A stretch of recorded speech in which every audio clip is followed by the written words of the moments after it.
We're going to start our fourth presentation today. My name is Robyn Birkeland. I work with Dr. Gogler on the Families and Long-Term Care Projects team. And for the fourth presentation, we have assembled a wonderful panel of 4 guide model care providers and 3 family caregivers who are going to talk today to us about the guide model. So I don't think we've ever had a panel this size before. We actually carved out a little bit more time for this presentation than the other ones today just because we have so many people and we want to make sure that everyone gets to speak and share their experiences with you. So let's see. I'm going to let them introduce themselves in a moment. I just thought, because honestly, before I met with the panel, I didn't really know much about the guide model. And it's been a great learning experience, and I'm sure I will learn more today with it. But I didn't even know really what guide was. So I thought I would tell you the one thing that I know I can say that I've learned, and I want to make sure that gets out there, is what guide is, what it stands for, and that is the Guiding and Improved Dementia Experience. So this is really a program that is going to support caregivers and people with dementia through their experience of having this. So we are going to go and do a deep dive because I figured a lot of you are probably in the same boat where you might not know much about the guide model program either, and we can learn together today about it. And also we've had a lot of audience feedback from our last year's saying, hey, we want to know about new programs. So we wanted to make sure that we get right into it and like I said, do a deep dive today. So I will let everyone introduce themselves up here. We're going to do brief introductions, and then we're going to talk through what the program is, what it's about, what you can expect if you're in the program, and then we'll talk through caregiver experiences and also the care providers' experiences of delivering this guide model and what people have benefited from, and if there are things that could be changed and made better. We're going to talk through it all. And, I do want to point out, too, that the programs that we're talking to today are very different, and that's something to keep in mind when you are thinking about a guide model program. There are similarities. There are certain things that they all do, but there are also a lot of differences. So we wanted to kind of capture that in our panel presentation today as well, so you can kind of hear about what you may see and what you may not. Okay. I'll let you guys introduce. Do you want to start, Gloria? Hello. Hi, my name is Gloria Martinez-Arizala, and I was a caregiver for my husband for 6 years. He had Alzheimer's, and he passed away in January. I'm Amy House. I'm the lead care navigator with Tembo Telehealth, and we are one of the guide participants that provides the services. My name is Ann Grossman Casey. I live in Barnum, about 2 hours north of here. I've been a caregiver for my husband Mike for 4.5 years. He was diagnosed with young onset Alzheimer's at age 61. He had been showing symptoms for about 5 years prior to that. We started Guide in about January, so we're about 5 months in. Hello, my name is Barbara Overbye. I live in Elk River, Minnesota. I'm a caregiver for my husband, Russ, who will be 81 next week. Russ was originally diagnosed with mild cognitive impairment in September of 2021. He was later diagnosed with mixed dementia in January of 2023, following a clinical neuropsychological evaluation. I was made aware of the guide program at an appointment with Denijal Gluhic at Minnesota Clinic of Neurology in November of last year. I started to receive respite care in January through Cornerstone Caregiving in Maple Grove, Minnesota. So I've been with the program approximately 5 months. Hello, my name is Denijal Gluhic. I am a nurse practitioner with Minneapolis Clinic of Neurology. I've been with the clinic for approximately 3 years, and I have a strong passion for individuals and families that are going through dementia, as my grandfather had dealt with Lewy body dementia and passed away. Oh, sure. Oh, okay. Should I start from the beginning? Oh, okay, got it. My name is Denijal Gluhic. I am a nurse practitioner with the Minneapolis Clinic of Neurology. I've been there for about 3 years now and actually serve as the guide director. I work with my colleague Ryan here, who will introduce himself in a little bit. I have a strong passion for the different types of dementias and the families that are going through this entire process, as well as their loved one, because my grandpa suffered from Lewy body dementia. Good afternoon, everyone. My name is Ryan Schneider. I'm a nurse, but I serve at Minneapolis Clinic of Neurology as our clinical services manager, and one of my roles is to kind of manage and operationalize the guide program there. Hi, I'm Cathy Lauring. I'm a nurse practitioner by background. I've been a nurse practitioner for over 30 years, both in Minnesota and Wisconsin. Have a passion for seniors. Have spent a lot of time in senior health and have provided on-site services in everything from nursing homes to assisted livings to people's individual homes, where we see dementia is a large portion of the diagnoses that we see, and caregiver support with that. I work for a group called Lifespark, which it's a home and community-based organization, and we bring care to wherever the person lives. I'm also the guide lead for Lifespark, as well as the person who makes the diagnosis. Yeah, I guess this is ours. That's funny. I just noticed that the one microphone got passed. We have 4 microphones spread out, and the one got passed on down. Cathy, actually, this next one is for you. We just kind of want to talk through, how did GUIDE get started? Kind of what was the origins of the GUIDE model? Nope. Oh, now I am.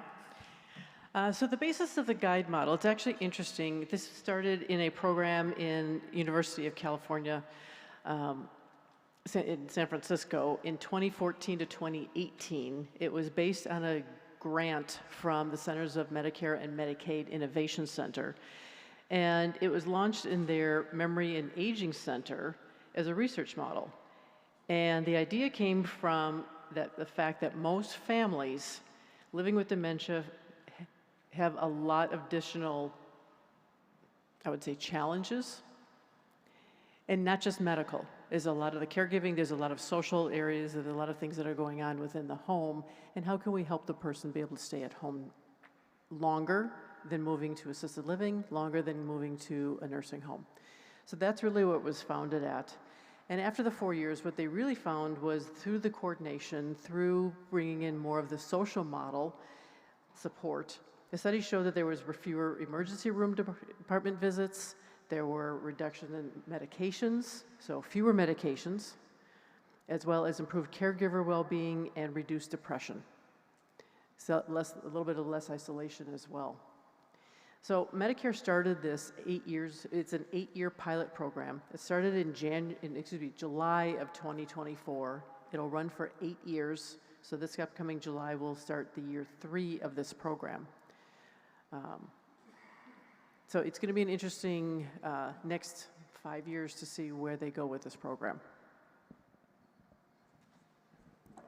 Excellent. And Amy, can you talk us through kind of like the purpose of GUIDE? What is it aiming to do? Did you say aiming, right? Okay. You said aiming, so I thought, oh, okay, yes. The purpose of GUIDE is that when you get a diagnosis, you do not get a roadmap.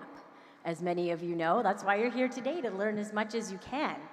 And so to reduce the isolation of the caregiver or care partner, this way you have somebody who is, walking the path with you and available to help you with resources and guidance when anything comes up. There's a lot of things that come up that you may not expect if you're not really getting a lot of education about dementia, but also there's a lot of support needed for those caregivers. And, not only is this helpful for the health of the individual living with dementia, it's about the health of the caregiver, because it happens often where maybe a spouse who's caregiving for someone living with dementia falls ill themselves because of the stress or they pass away before the person's dementia journey is over because of the stress. So the idea is to give you your go-to person that's going to help you through all this. Excellent. I'm going to ask a follow-up question to that. Do you need to be newly diagnosed or can you participate at any time during the dementia progression? You can participate at any time. I meet with people who are very early diagnosed, still driving, still able to do everything, and then people who are approaching hospice. So anytime you can be part of this. But the program is really looking at reducing the hospital visits that sometimes are unnecessary just because somebody doesn't know what to do. And it's reducing people who are going to be living in skilled nursing facilities and helping people live at home longer. The tsunami is on its way, and even if everybody could afford the care at assisted livings and memory cares and nursing homes, eventually there won't be enough room for everybody. So Medicare realized we have to start helping people at home and not let them just do this alone. Okay, so now I want to talk with everyone about the different types of programs, the programs might offer, what staff you might find at the programs, and anyone can kind of jump in and get started. So at the Minneapolis Clinic of Neurology, we are a private practice neurology clinic. And so our program is based out of our clinic. So our providers will see you in clinic if you have some symptoms of dementia or something. They will talk with you about the program, maybe introduce it at that step. Once you're diagnosed, we can then put in a referral for the program, and that gives we partner with a third party called Craniometrics, who is a national partner, and they provide some of the additional services. So Minneapolis Clinic of Neurology, we don't have care managers, but we work with Craniometrics to provide that service. So we work really closely with their care managers. And one of the benefits of doing this is that feedback loop. So we talk directly with our care manager at Craniometrics, who is Jessica, and she will, if there's something when she is making her monthly calls or something along those lines, she feeds that information back to me, and then I kind of distribute that over to our providers if it's something concerning, if they need a follow-up, and so we kind of close the loop in that way, and that's been really helpful for our providers and patients as well. Did you have anything to add about our program specifically? I think that I just wanted to kind of back up a little bit and just mention that the program, you need technically a mild cognitive impairment, which could just fall under the umbrella of dementia.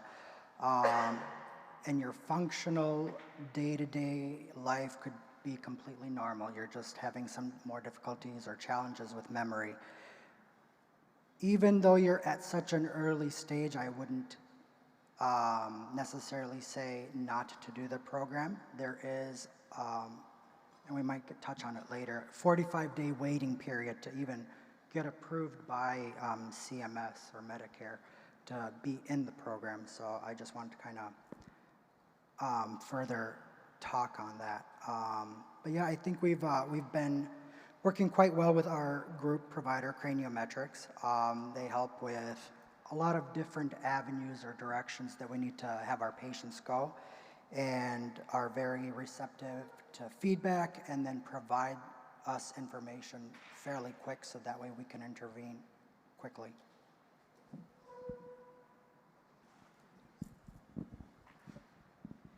We provide the guide program for our seniors that are residing in senior living, so assisted living, independent living, and also memory care apartments. As we take a look at this, these are still community-based, but I think sometimes there's a fallacy out there that a lot of these programs are, well, they have staff on site, therefore they have the same staff as a nursing home, which is not true. It is very independent. It's an apartment. Our seniors are very independent. They come and go. And so having this additional support and having this care navigator for them and their caregivers around them makes a very big difference. So as we take a look at this, that's where our focus has started to be. We may be expanding out into the true community home, but for right now, we're really looking at how do we support our independent living, our assisted living folks, because it's kind of an in-between middle space, and there's a lot of transitions that happen, there's a lot of changes that happen, and so how do we provide that additional resource? And then I am part of a community-only based program, so we don't have a physical location like a clinic, the way Minneapolis Neurology does or Lifespark in their buildings. So Tembo Health was already a telehealth program, and Guide has been designed to be telehealth, where we do monthly check-ins with the caregivers, and that's either going to be by phone or by Zoom, because we just know how busy everybody is and how it can be hard to get away to one more appointment.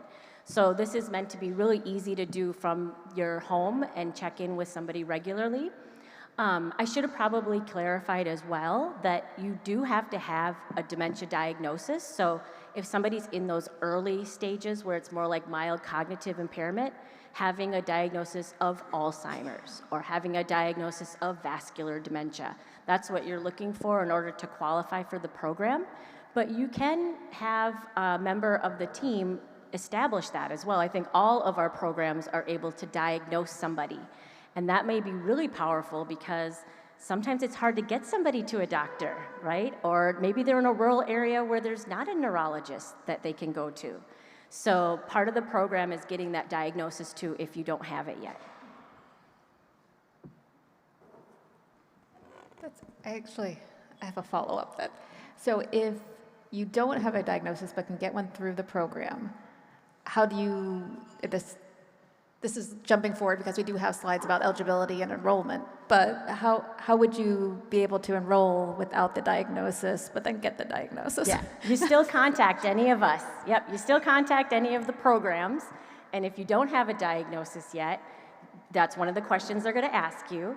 And so like for Tembo, what that means is meeting with our medical director, kind of like I think what Cathy does for her program, and they're going to order imaging, they're going to make sure to order labs and rule out other possible causes of, confusion or changes. But then in the end, they can also then say, we're going to diagnose you then formally with a form of dementia. It's not the same as going to a neurologist. You're not going to find out what is causing, what type of dementia it is, but it's really helpful, especially if you have somebody who's maybe had these brain changes going on for years and you've never been able to get them to see a doctor. Well, now you can sit at home and you two can jump on a Zoom call and start getting through some of this and getting help, even without having them go to a formal clinic. Yeah, I would say there's a formal comprehensive assessment that needs to be completed as the first step, and it's probably a good hour, almost 2 hours to complete this formal assessment. Then all of that information plus any other medical records are reviewed by what Guide calls a dementia specialist, which is typically a nurse practitioner, a physician, physician's assistant, provider type person who will go through and say, yes, this person does have dementia, and then they have to give it a specific type of dementia. So there are some specific dementia diagnoses that this program, because it's a CMS program, Centers for Medicare and Medicaid program, they are looking for. And so there's enough guidance, but the Guide program can help you with that. Excellent. So it sounds like there's definitely a medical provider on the team, and there's the care navigator on the team. Is there anybody else, any other program staff that would come with the Guide model? There's usually an enrollment specialist that's going to take your call and go through the eligibility, but what's required of the program and making sure that you have as part of the team is the care navigator that's assigned to you, and then the clinical person who's going to be like the physician or nurse practitioner or physician's assistant. Those positions are going to oversee the program and be available to you. They don't replace your doctors. They do not take the place of your primary doctor or your specialist, but they just add to the team. I know one of the things that our doctor does is medication reviews. So I've gone to them and said, this person has medication Monday morning. Some of them are different on Tuesday. Some of them are different on Wednesday. She takes them morning and night. And because they're different every day, she's accusing the caregiver of not knowing her medications correctly because they don't look the same every day. Like, how can we simplify this so that this woman can continue to do her own medications at home and not have it so complicated? So our doctor will look those over, make recommendations, and then we send those recommendations to the primary care physician and talk through with the caregiver what changes are being recommended so that they can work with the prescribing doctor and see if any of those should be changed and simplified. Excellent. We're going to go right back to you, Amy. Oh, this is Amy my favorite part. She's our care navigator, I wanted her to talk through just all that you do. Yeah, so I work for Tembo Health part-time, 25 hours a week, and I started with the guide program. I was a director of memory care for 6 years for Silvercrest Properties, and some of you might know me from my podcast, Think Dementia, because I do a lot of dementia education. But when I heard about this guide program, I thought, wow, we are going to have the government actually funding a program to help the family. You know, something that's more than just paying for a medical appointment. This is going to help the family, and that's who usually needs the most guidance and assistance. So I wanted to be part of it. I'm kind of like, this is only an 8-year pilot program. I want to make sure it's successful. So I sought this job out and left a job that I love, but I want to make sure this really works. And so as a care navigator, my job is to meet with the family every month and go over different areas of care, and I'll give you a few examples. I think stories are the most powerful way to learn from what care navigation does. But one of the things we do is we go through all the areas of safety. You know, we talk about what's going on, how can we prevent falls, how can we make sure that people are not being financially scammed. I've had help with that I've been helping people, making sure they're not wandering, making sure that their home is safe for anything that comes up along the dementia journey. I had a caregiver that I worked with for a long time, and every month we were meeting, and every month I was telling her, have you locked up those knives yet? Have you put those knives away somewhere where your husband can't get them yet? And every month she's like, oh, shoot, I'm gonna do that. And I always tell everybody, you're not in trouble if you don't do your homework with me, but I'm keeping it on our list until it gets done. And one month she called me, well, he was in the hospital, and she called to let me know that she finally listened to me and locked up the big knives on the butcher block. And she's so happy she did it because her husband fell ill, had an episode of psychosis, and so he grabbed the only knife that she had left out, which was the paring knife. But she thought, oh my goodness, that could have been the giant knife in the butcher block. And you don't think about these things. You don't know what to prepare for because everybody's so unique. So our job is to go through systematically and look at different things and get to know you and your loved one and your situation to be able to try to prevent tragedies from happening. And that was a really big lesson for me that I'm going to keep on everybody about those knives, even if they don't want to lock them up, because you don't know, something could change one day and all of a sudden, I say it's not usually about violence, it's usually more about problem solving. And somebody's going to get that knife out to open a package they got from Amazon and cut themselves. But one of the things we do is we focus on safety. We also look at the quality of life for the individual living with dementia.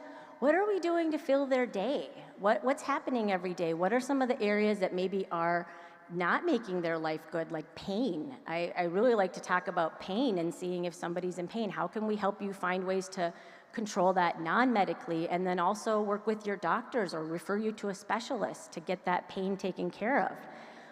How are we ensuring that the person isn't anxious all the time? You know, what are we doing to help them feel their best every day? Because they're struggling, they're really struggling, and it can be an exhausting, and it's easy to be irritable. I mean, there's so much a person living with dementia can be irritable about.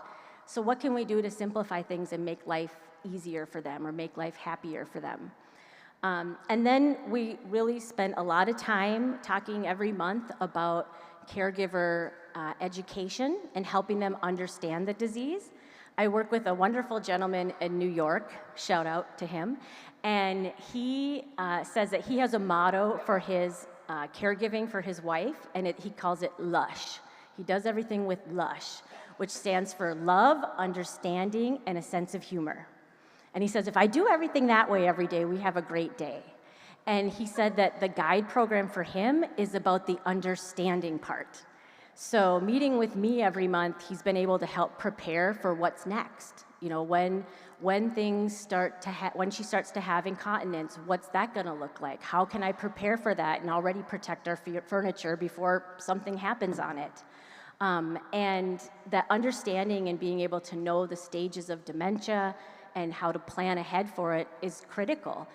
For people in the early stages too, or even if they haven't taken care of this yet, we talk about advanced planning. And what are we doing to make sure that they have a POLST or a MOLST on file? How are we ensuring that the family member could access their bank accounts if they need to, and they're not gonna just get told by the bank, sorry, you can't help here, when the person's bills aren't being paid, or they're just not even sure what their funding is in their bank and if they can afford certain services. So we're just looking ahead at so many things and providing a lot of caregiver education along the way for that. And that just helps you, because it's gonna be a very hard and difficult journey no matter what, but being prepared, at least you won't be shocked. At least you won't be in a state of shock when something happens. You'll have something to go off of. But in between, you can also call your care navigator. Anytime there's a first, like that first episode of incontinence, they call me and I tell them, here's the products you need, or here's what we should do, or here's how to prevent that from continuing to happen as long as possible and keeping them independent in the bathroom. We also talk about how we can help with first things like maybe a fall or maybe a hospitalization. After a hospitalization, you get home, you've got this list of medications, you've had a million doctors talking to you. Let's review that list together and make sure that you've got that figured out. And if you have any questions, let's help talk through that, or make sure you know which doctor to contact with that question. So post-hospitalizations and transitions like that can be helpful. Understanding if it's time to do a move, and that if it makes sense for that person and that family to do a move to a memory care or assisted living. If I've been talking to you for a very long time, I know your situation and your family really well. So I'm not gonna suggest something unless it's gonna be helpful, and let's talk about these things early. Another thing that we talk about from the start is hospice. Hospice is an amazing service, and even though when you move on to hospice, you leave the guide program, I am constantly working myself out of a job because I want people to enroll in hospice as early as they can and get all those benefits. And I've had caregivers who spend hundreds or thousands of dollars on equipment that hospice would have provided for free. So, they're thinking ahead, but they're not realizing what resources are out there and maybe being able to save that money that they thought that they needed to invest in something, because hospice can provide it. And then another thing that is really important, I think, every month that we talk, is processing the changes that are happening with your loved one. Do you really spend time on a regular basis talking with somebody else about exactly what's happening and changing with them? Because it's hard to find the space and time for that when you're caregiving.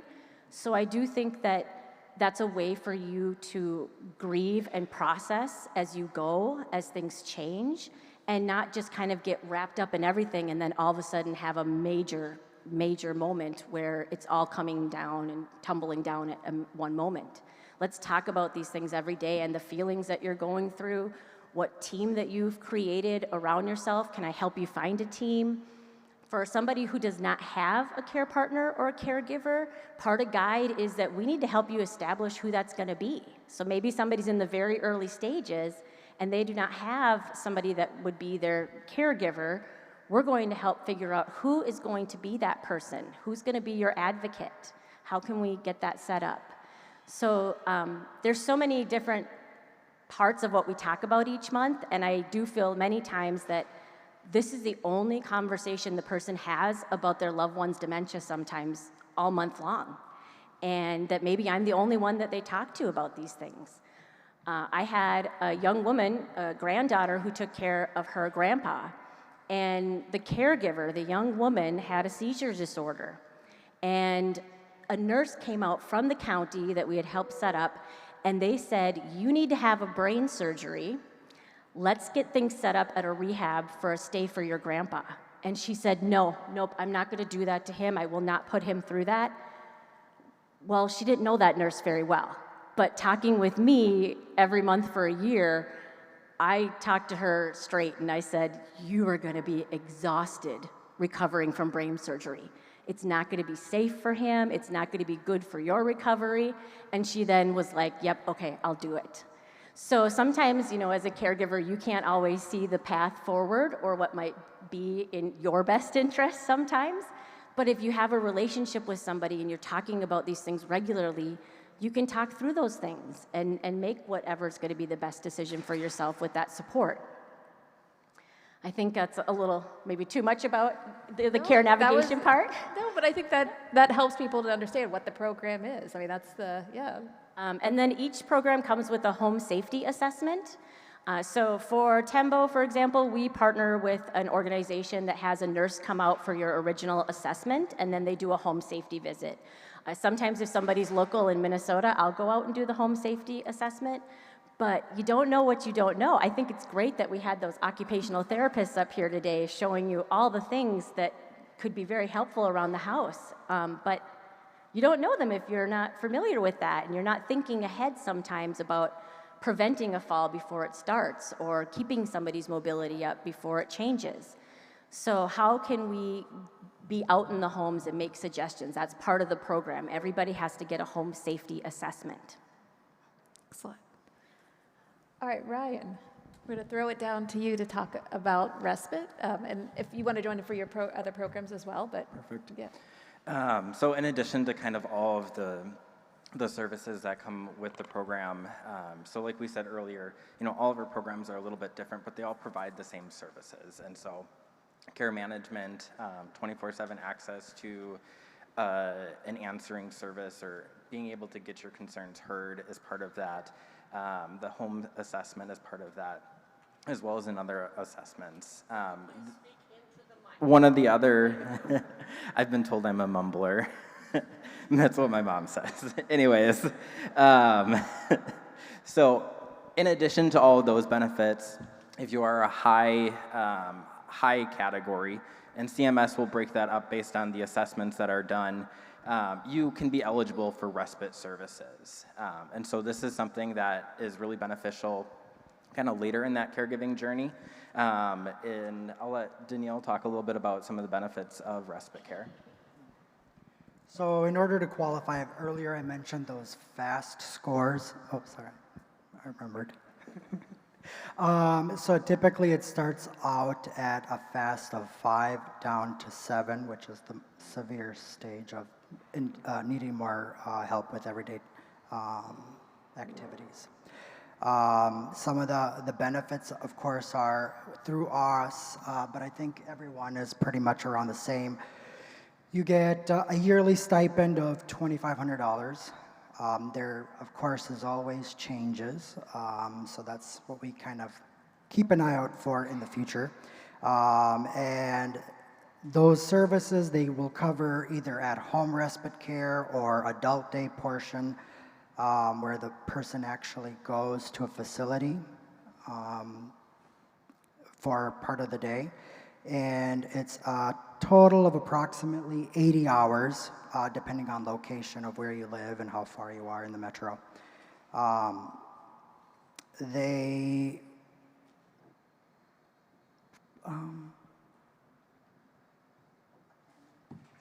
There's probably best to hear what benefits people are finding as they use this service through our guest speakers today. But that's predominantly of what respite is. It's for the caregiver, so that way you can get a break, go have time to do your own shopping, if you need to go to the doctor, so that way you can get a little break. I just want to add that those $80, 80 hours or $2,500, put all your calculators away right now. Because some people will do the math and they'll be like, that's 1.5 hours a week. But no, it's all set by Medicare so that each shift has to be 4 hours long. So what it really adds up to in home care is 18 home visits, and each one is 4 hours long. So just to prevent you all from getting your calculators going and trying to do that math, it is not enough, right? It is never enough. We need 8,000 hours a year for everybody. But we're starting with this, and it's a pilot program. We'll keep giving the feedback.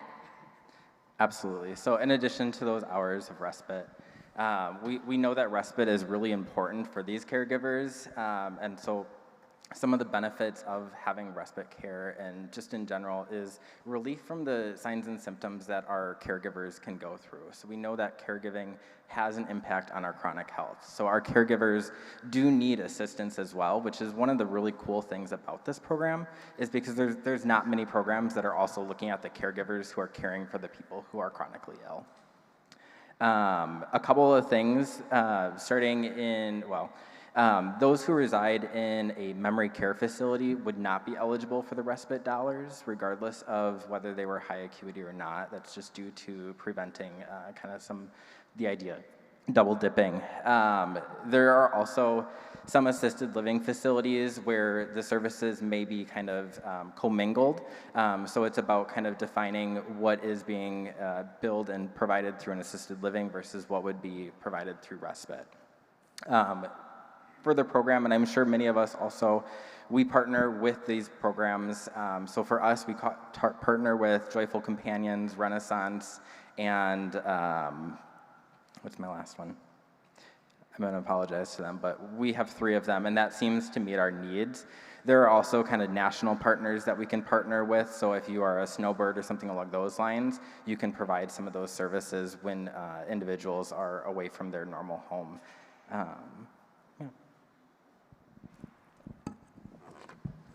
Okay, I think that's great. It's good to know what the programs offer and what the features are.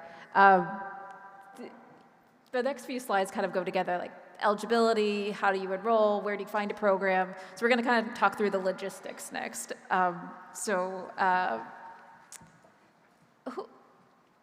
We actually have hit on this a little bit about eligibility, but is there anything that we didn't cover that we should, or anything you want to hit again for eligibility? I can start off.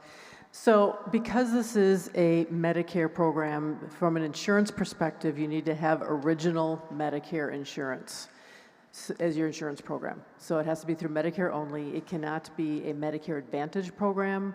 It can't be a PACE program, and you can't be on hospice. So those are the kind of the big 3 that are kind of set you up that you are not eligible for. So it's insurance-based, number 1. The other thing to think about is quite often, especially with Medicare Advantage, there are sometimes programs within the Medicare Advantage programs for caregivers, for dementia support, for cognitive support. So it's worthwhile checking through some of the care management programs through the Medicare Advantage plans or other insurance plans, because quite often they will have something. They are not able to offer guide in that sense. So that's the one piece, is that it is insurance-based from an eligibility standpoint. So you have to be on original Medicare, so you have to meet those rules to start with. I'm very hopeful that all the Medicare Advantage plans are going to jump on board. And I do know some that are in certain states that are realizing that having care navigation is so very valuable. So don't give up and keep asking them and keep bothering them. Yeah. So if you want to look for a provider, probably the easiest way is I would take a look at this website. It's also in the handouts, but it's probably the easiest way to find. In Minnesota, there was 3 original participating organizations. I think we're up to 5 right now for physical locations that are located in Minnesota. There's 10 that are telehealth, and I think it's growing from there. We partner with a group called Lilly Health to provide our care navigation. There's more care navigation groups that are out there that are coming in and doing this, because a lot of the care navigation, as Amy mentioned, is telehealth. So it's phone calls, it's Zoom calls, team calls, it could be chats. It's not necessarily a person in your home. So it's a lot of other ways to be able to connect. And there are a lot of national groups out there as well. The nice thing about it being a Medicare program is, as Amy mentioned, is if you're a snowbird and you're going to another state, this program still follows you. So we can take a look at respite and what are the respite services there. What are the other providers if you need to find a provider in the area. So that's probably the fastest way to find a provider is through that website. Excellent. And for our Zoom audience, that's nationally too. That's not just Minnesota. I would just like to, add? Yeah, go ahead. So I'm not sure how it works with the other organizations, but in our practice, all of our providers, whether they're an MD, nurse practitioner, physician assistant, they all can order technically a referral for the guide program, so that allows quicker accessibility through our organization, but I don't know how it is through the other companies. Yeah, what did you say before about the wait time? Like it's typically for? After they are seen, you put in a referral, somebody reaches out. When they complete the full assessment that has to be done, it's 45 days. Okay. So that's why 45 I wouldn't days, okay. suggest waiting. Yep. In enrollment, the one thing I'll say about enrollment is any of the providers, it's not up, we can submit all the paperwork and say, yes, this person has a diagnosis of dementia, we believe you will be a person, but it's actually CMS that has to give the approval. So once we submit all the paperwork, it could potentially be as quick as 2 weeks. It's probably closer to a month. So it takes a little while to hear back, and CMS is the one that ultimately says yes or no. So we do everything we can to have this be a yes, but it's not a guarantee. Yeah, I'll talk a little bit more about the enrollment process. So if you find a provider, you don't necessarily need a doctor to refer you to it. You could just go to a website of a provider like Tembo's website and just do a call with them or start a conversation with them about seeing if you're eligible and finding out what may be needed yet. Maybe a diagnosis is needed. And then like you said down there, that you're going to have an assessment done, and there are surveys that you fill out. So part of this is that Medicare wants to collect information to improve things for dementia care around our country. So there'll be surveys that you fill out about caregiver stress and burden.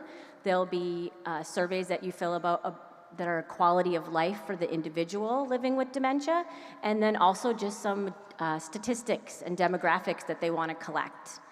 After all of that is packaged up with the assessment, it could be 2 weeks, 4 weeks. Boy, it depends on what time of year it is. I'm not going to bite the hand that feeds me, but I've never worked for Medicare before this, and they do take their time to stamp for the approval on things. But like Cathy said, we're going to do everything to make sure that we go through and know that you're going to be approved ahead of time. But until CMS puts that stamp on it, you're not officially enrolled. And that is a long process, so don't put it off. If you are eligible, start your enrollment even before you think you need it, because it's a long process. Just highlighting that again, and Danielle said it earlier, but this program can help all people at all stages of their diagnosis, whether it's right away or towards the end. There is something that will help, whether it's the education, the learning, the community, the connection. There are just a lot of ways that this program can meet you where you're at. Excellent. That feeds right. We segue really nicely into the benefits of participation slide. I think we've covered a lot of it in just talking about just how great of a program it is and what it has to offer. I think you hit on, like, you guys kind of package and usher those forms through to CMS, which is another thing, because it would be very difficult to do on your own. So it's nice that that's part of the program as well, to try to even get you enrolled. So, okay. The next couple slides, we're done with the logistics part, and now I just wanted to talk about people's experiences, with part of that being benefits and part of it being like just trying to figure things out. So I wanted to make sure that we have time dedicated for the caregivers to talk about it. Is there anything that you guys wanted to, the care providers had any other benefits that you wanted to quick touch on, and then we'll give the stage over to our caregivers who can talk through. Yeah, I just wanted to touch on real quick that as a provider, I think the best benefit for us is we know if something's going on sooner rather than later. Usually, depending on how often we'll do a follow-up, it could be 3 months, 6 months, a year. Things, of course, will always change. So having someone that's there doing monthly check-ins, or someone you can reach out to, they can always reach out to the provider, and then things can be interjected a little bit sooner rather than later. And I want to say, I think one of the benefits of the program is that again, as a caregiver, you're just living sometimes in that moment, and you're just trying to get by day by day by day, and you may not realize that there could be something medically wrong going on. There's been times where I call, and I know that person really well, and I know the caregiver really well, and they're telling me some things that have started recently, and I'm like, that could be a urinary tract infection. And, or that could be pain. Have they had falls? So just that we get to know you well enough to know when things are just out of order and maybe need to be looked at, and when you're kind of in it, right? You're busy. You may not be thinking about something that hasn't happened to you before. Until you have that experience, you don't know what to look for. So having that relationship with a care navigator every month can help you with that, and recognizing those things. Okay, Gloria, since you're right to my right, do you want to start us off? Yep. So I was connected with the guide program, I think, by luck. It started in 2024. Yeah. So around that time, one of my coworkers that had worked with Amy in a nursing facility said, oh, I have somebody that knows a lot about dementia and can really help you. So she connected me with Amy. So we chatted on the phone, and she talked to me about Guide. So we joined the program in January of 25. My husband had been 5 years. He had dementia, and though I had help from the Veterans Administration, because he was a veteran, navigating that on my own was really long, and getting help. So I was getting help to work. I was having people come in the house during the week so I could help from VA, and they had a lot of other things to help. But the guide program, the biggest thing, how I can describe having Amy as a care navigator, it was like a live chat GPT, because it was like she just spit out all this information. After every meeting, I got a really long email with everything we talked about that I didn't remember. Links to Amazon to put locks on the doors so he wouldn't wander outside, what were the best diapers to use, just so many things. I was wondering, I really joined for the respite, but for the 2,500, no, just kidding. But because you think, okay, meeting once a month with somebody, it was amazing. Like she said, it's dedicated to you and to talk about your condition. She also came to our house early on and met my husband, saw the house. And one of the really nice things about the respite care was, because I used the VA help to work, I used the respite care from Guide so that I could take my dog for a walk in the weekends and have some time for myself, because I had no time at all. I'm still working full-time. I'm lucky that I had a very understanding work environment. They were very, very understanding and connected me with Amy. So it would have been really nice if this program existed in the beginning, but it was super helpful for me. She also helped me transition from being at home to finally moving him to a memory care facility in Mexico, where our daughter lives. And we went there because of the cost, and so she could spend time with him. I didn't know about this sunflower badge that helped us through the airport. Yeah, that was super helpful. She just gave me all this information about how to travel with him. And yeah, I recommend that you sign up. Any help you can get, even if you already think you have help, you need more.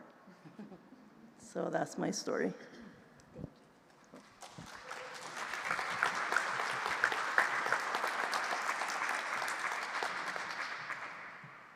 So as I said, we live up north, so at least when I had originally checked, none of the places were up there. Maybe they are all still metro, I don't know, but living in a rural area makes everything a little harder.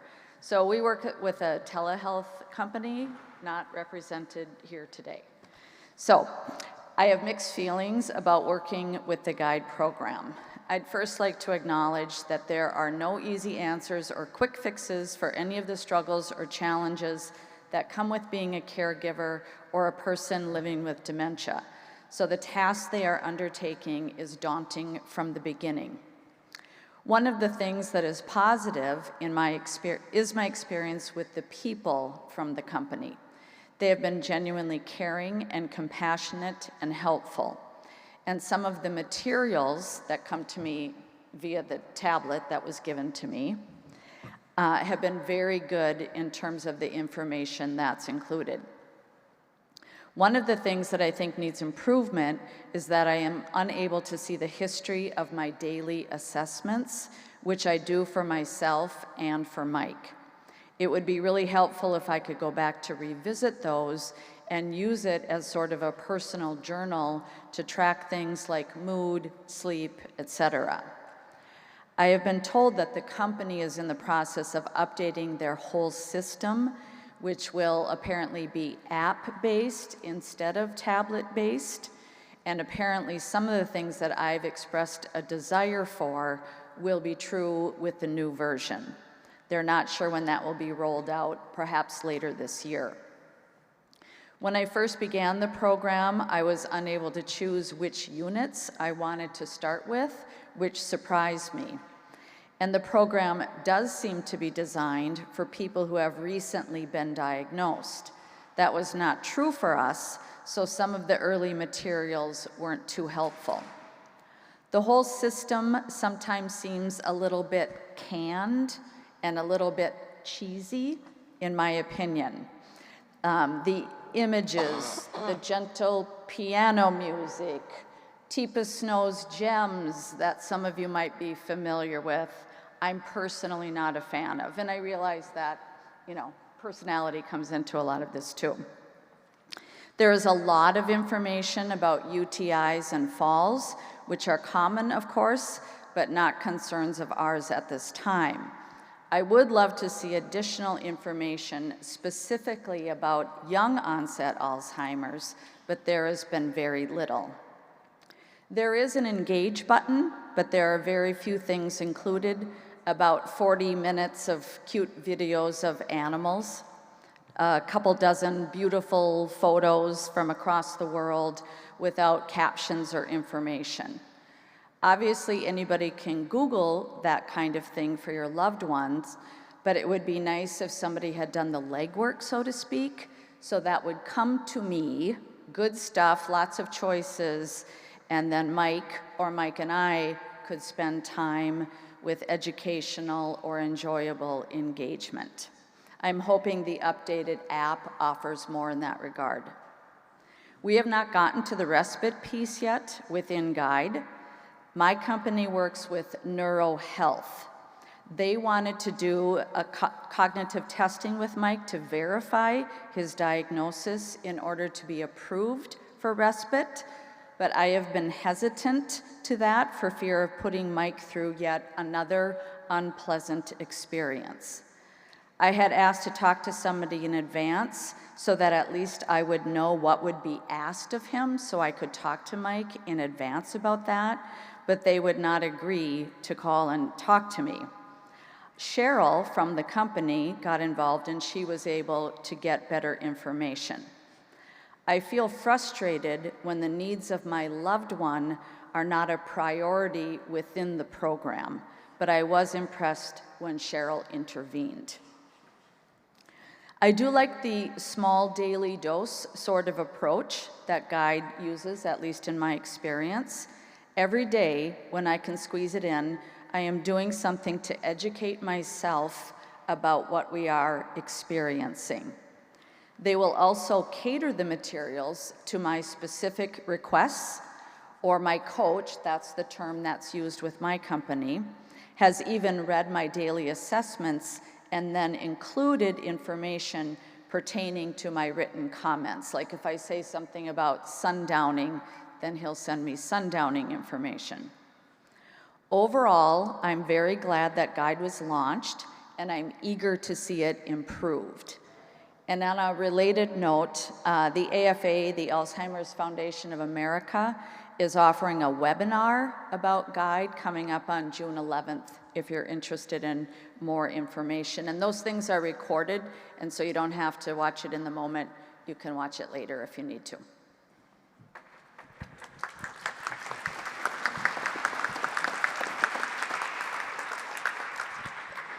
I feel like a lot of the information that I'm going to share has been brought to you already, but this is through the eyes of a caregiver. I became aware of the guide program during a visit with Dr. Gluhic with my husband in the Minnesota Clinic of Neurology in November. A few days later, I received a phone call explaining the program and explaining the qualifications needed for acceptance. I received the letter from Craniometrics November 11th, in like 3 weeks, informing me that we had been approved for the guide program and would be contacted for a detailed assessment of needs. Mike from Cornerstone Caregiving contacted me and set up a time to visit in our home for the home safety assessment. Following that visit, we started to schedule respite care. And I guess for me, that's probably the biggest part of the guide program that's most meaningful to me at this point. These would be in either 4 or 8 hour sessions.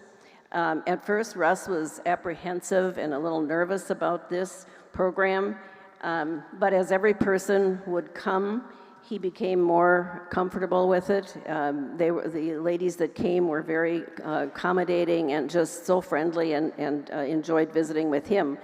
At first, we had a different person each week, or every 2 weeks as it was. But after a short period of time, Ellen became our regular respite caregiver.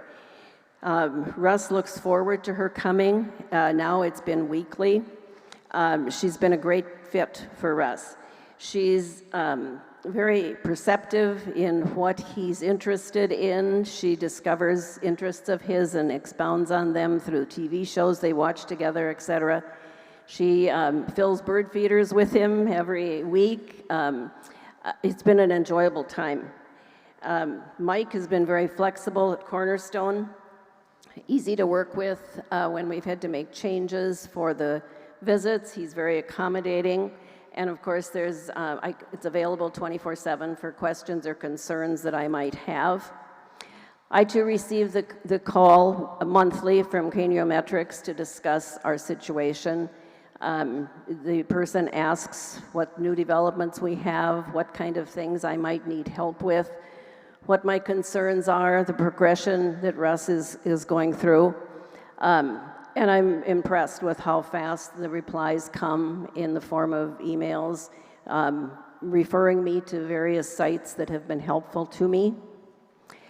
Because I started the guide program just in January this year, I had 72 hours to use from January till now the end of June, which has been fabulous because lately it's been weekly that I've been having Ellen come every week. Of course, now, beginning in July, I will only get 4 hours. I'll probably use 4 hours every 2 weeks.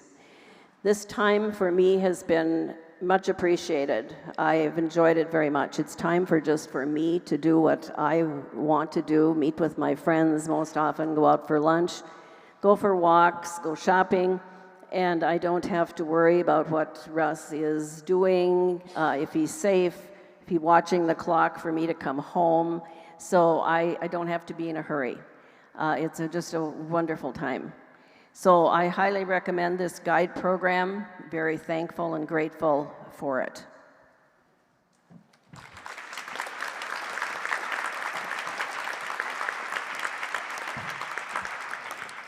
Thank you. Thank you all for sharing your experiences. And I have to ask a question real quick. Can you switch programs once you start with one? Can you switch to another one that might be, okay. Yeah, it takes time to unenroll and then re-enroll. Okay, that's what you do, yeah. Yeah, I was just going to second that. We've had a few patients who have either transitioned in or transitioned out for whatever reason, moving, so forth. And I would recommend planning ahead. It can be a little chaotic in terms of kind of CMS has different reports that they update. And we've had a few instances where the report wasn't updated, and so there was a patient loss, but not in a bad way.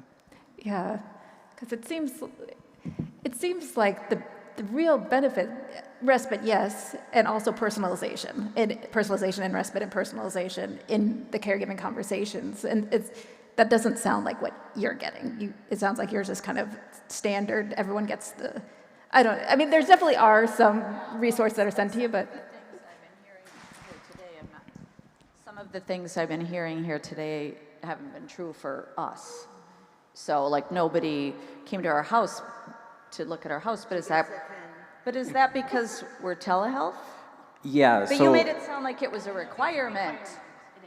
So it is a requirement for the program, and there are some programs, especially the telehealth-only programs, that will do it specifically through telehealth. And what they may do is during one of those assessments, they may just have you walk around with your phone camera or something along those lines. But they didn't do that. So I think that's also where we are seeing some updates here coming up July 1st. And they're kind of making some changes to some of the programs so that we are all kind of more on the same page in terms of how services are provided and what those services are. So like we're saying, that home assessment is a required part of it, as well as there are a number of different specific assessments that need to be completed. The program itself has guidelines in terms of when different assessments need to be completed, who's completing them. There's guidelines on the training that the people that go into homes as well as the caregivers require. And so there's a number of different elements like that too that can be interpreted slightly differently. So as you see, you had a more app-based program. We've heard from others that that works really well versus our program is a little bit more involved. We like you to come to our clinic. We like to provide care in that sense. I would also just kind of recommend, reach out, talk with the program, see what they're all about, because they are slightly different. One program might work really good for you, one program might not. I've had patients that I've talked to and, I told them about a program and they really wanted something that was more telehealth. So, that's not necessarily our program. We've guided them there and that was just fine. When I first heard about Guide, which was on like a morning news program or something, I think I got misinformed perhaps, or maybe it's changing so quickly, I don't know, but found out that my clinic in Duluth wasn't a participant. There were only Metro clinics that were participating, but did I have to establish care with them in order to be with them? You know what I mean? It was fuzzy. I left messages, people didn't call me back. So then you're just wondering, and then I got a letter. And the letter had these telehealth companies listed on it. Maybe some of you have seen that letter as well. I don't even know how I got that letter, but I guess because Mike had the diagnosis. And so I called the first one. I didn't know what to do. And they talked to me and they signed me up and I was just ignorant about all of it. I have a couple good questions that you might want to ask if you're calling to sign up. First of all, the respite can only be done with a respite partner organization.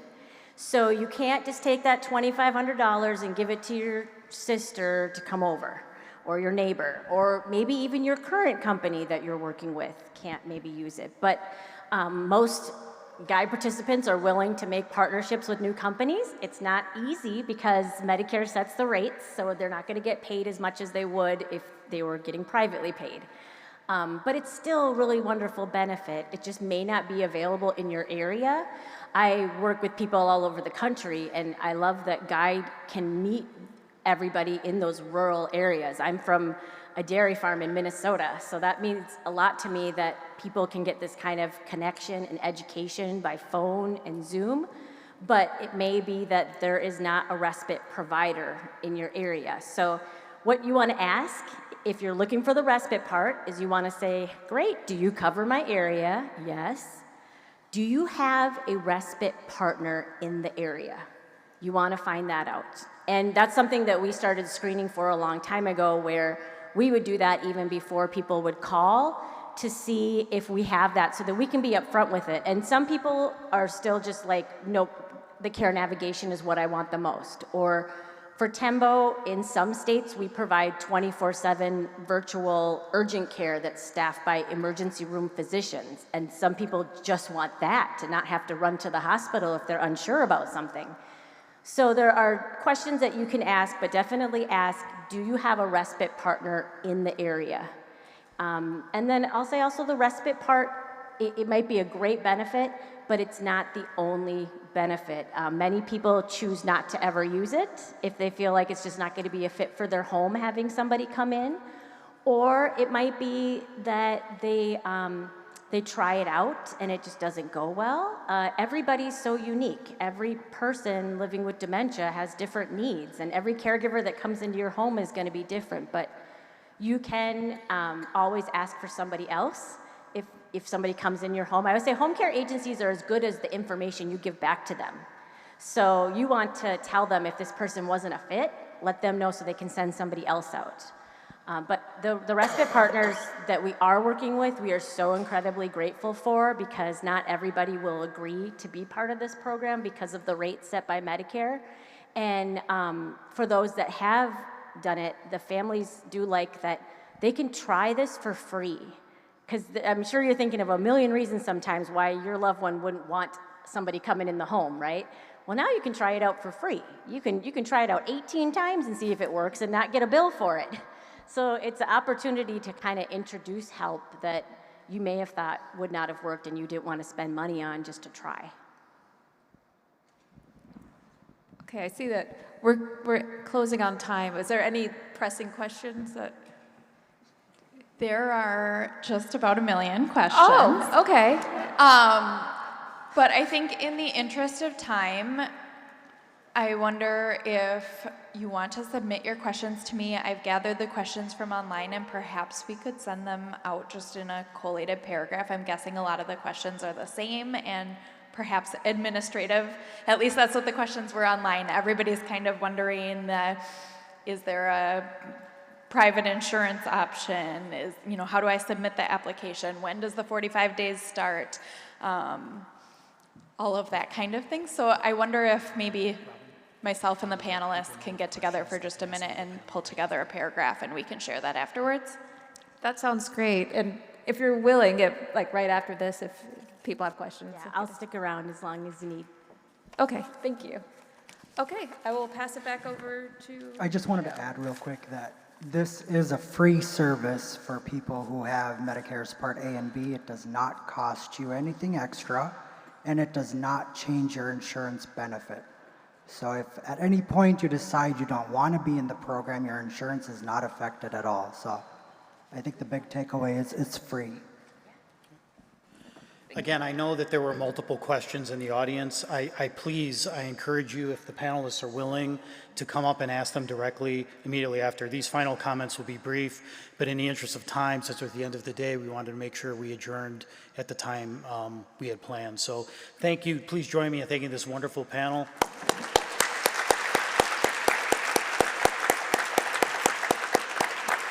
Again, I'm a big believer of the guide model, a big champion of it, but at the same time, it's being delivered in such diverse ways, both in Minnesota and across the country. The more information we have about it, the better we understand what is and what isn't working about it, will allow, hopefully, this program to be disseminated widely so all of us can access it easily. I mean, that certainly is my hope. So I wanted to present Nell Ricard. Nell, if those of you have been watching throughout the day, she has created this wonderful visual graphic of everything we've been talking about, some of the themes that she was hearing, not just in the presentations, but in the conversations amongst yourselves. This is the second year we've had Nell join us. We love the graphic so much. I think I had mentioned this earlier. We took it from last year and we've now put it in a display case in our hallway. We'll certainly do the same with this one too. So Nell, I don't know if you want to share a little bit some of the, really what jumped out at you and how it kind of manifests itself in your graphic here. Sure, thank you. It's always a joy to be here. So my role is really to witness by listening what's happening in the room. And sometimes my process doesn't make sense to other people, so I'm just going to walk you through it. So right here, we start with Steve's story. And he's talking about the things, his coping strategies that worked. And then remember those exercises you did? So we have those, the count to 10, the say one thing about an object, We have the lead and follow, the mirror exercise. And I even included Sasha the cat. And part of what he was talking about, of course, was how improv translates to caregiving. So I had some of the main components, like yes and, be a trusting partner and trust yourself, spontaneity, stay in the moment, and of course, join their reality. And then as we moved on to the next speaker, it was optimizing care and restoring calm. And one of the images in that presentation that I thought was really powerful was the bookcase. So I replicated the bookcase and just did fine gray markers to show the missing books. And there's a caregiver just patting the backside of a person with memory loss. As we move on, we go into the model for remembering yourself as a caregiver with the master model. And then assisted technology. I did not include every item on that. I condensed it into talking about the different areas: memory, wandering, communication, coordination and mobility, and ADL completion as areas that different AT technologies can really help you with. And then we move on to our panel discussion. And I wrote here that the guide model is for like the whole family unit. It's help for caregivers and your loved one. It's your go-to person. The goal is to reduce hospital visits that are preventable. Their programs are in pink. The services are in green. And from the breakout sessions, there was a lot of good feedback. A lot of it revolved around support groups. And so I just made that one really big in the bottom here. And support groups in your workplace, in your community, specific to your relationship with your loved one, whether it's a spouse or a parent or somebody else you love. And yeah, so that's just kind of how I moved through it. And thank you.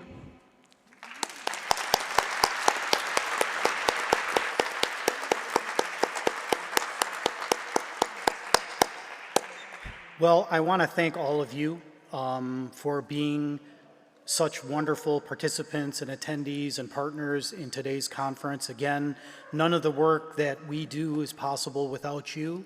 We so appreciate you. I really want to emphasize, if there's anything we at the University of Minnesota can do to help or assist, don't ever hesitate to reach out.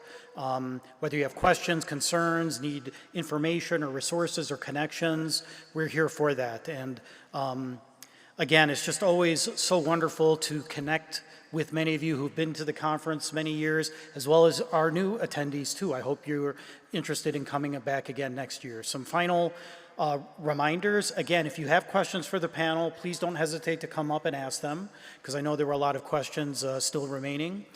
Again, please do fill out your evaluation forms, the registry forms if you're interested, and then finally, if you did purchase CEUs, they're available at the back table too. Again, thank you everyone. I hope you have a wonderful rest of your summer. We'll be in touch with many of you, I'm sure. We'll see many of you. Take care. Thank you.